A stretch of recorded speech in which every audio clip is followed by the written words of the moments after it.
Kosovo, because you spent considerable time talking about Kosovo. It's been about over 20 years now, and we've played a dominant role in their government, in advising them and making them a priority for us in that part. Now you tell me that the Kosovo is the #1 country where foreign fighters for ISIL are being recruited. What does this say about our development system in that part of the world? Well, I would say a couple things in response to that, Mr. Chairman. One is that Kosovo ranks high on a per capita basis. It's a small country with a small population, so it's on a per capita basis that they rank relatively high at the top of the scale in Europe, but of course there are countries in the Middle East and elsewhere that provide larger numbers and on a per capita basis as well. But it's a significant problem, nonetheless. It may be small in absolute numbers, but it's a problem anywhere that foreign fighters are being recruited. Any guesstimate over the last 20 years what we've spent in Kosovo? I don't have that with me today. Okay. I'd be glad to provide that to you later. But it's a considerable amount of money, and it's probably more than, as you say, for any other country its size, is probably the highest level, wouldn't you say? I believe it's relatively high, certainly on a per capita basis. So let's just note that where we have been involved the most, we now have the highest recruiting level for those people who are getting involved in terrorism. Something's wrong. Something's wrong with that. I know Kosovo also has been the country in which has been the wonderful recipient of mosques provided by Saudi Arabia. Isn't that the case? So we're providing assistance and money and something to help them develop, which has not seemed to work, and Saudis provide mosques in order to train these people in radical Islam. That is something very, very wrong with that whole formula. I would think that, number one, again, it comes down to, should our aid be involved with humanitarian emergency aid, or should it be involved with development aid? And quite frankly, it doesn't sound, from what I have seen over the years, the development part of it is not a very successful element. Helping people whose lives are in danger because of Ebola or earthquake or a tsunami, that we've been good at, but this development doesn't seem to have worked. By the way, in terms of the refugees, how much are we now putting in? Can someone answer? How much are we putting into the refugees in Europe? How many millions of dollars, or hundreds of millions, or what are we talking about?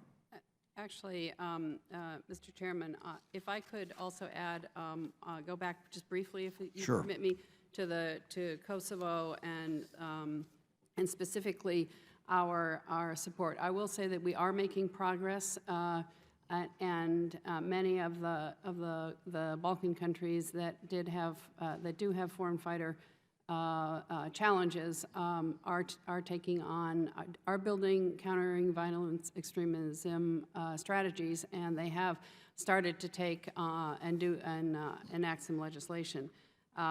They've developed national security CVE strategies, and with our help they have, and in our budget for 2017, we do have about $3 million that we are going to put to help them support tackling that problem. They recognize they have a problem, and they want our assistance in helping it. So we are doing that. With respect, Well, I guess spending all that money on strategies means that strategists get a lot of money. That's great. And they are also going ahead and support and undertaking legislation that will allow them to go after the foreign fighters. Let me ask you this. Have we given money to, I guess in Europe, it's the Interpol, specifically added to their money so they can track down terrorist organizations? I will have to get back to you with the answer to that question about whether we specifically support Interpol, but I know that we do share information.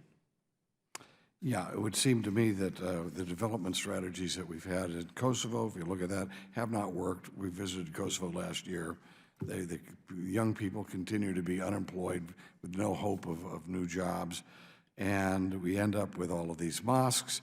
But again, in terms of how much are we providing for humanitarian emergency assistance to the refugees in Europe, Western Europe?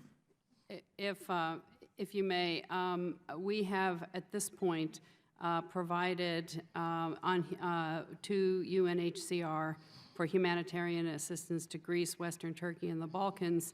In 2015, we provided about $26.6 million, and this year, in 2016, about $41 million. 41 million. And that's going to what countries again? It's going to UNHCR, the United Nations humanitarian organization. What countries do they provide money to? Their support to, in this particular case, they're supporting Greece, Western Turkey, and the Balkans, as well as the rest of the world in humanitarian assistance. Okay, and let's just note this humanitarian crisis that is now being faced in Europe, that these are basically Muslim people who are going into different cultures, and there are a number of Muslim countries who perhaps could be doing more for them. This is it's beyond me of how this thing's all going to play out in the end, but we do see with Kosovo that we've got a serious problem if people who are not in the Middle East are being recruited into these terrorist organizations. That's really worrisome. I will yield now to Mr. Meeks.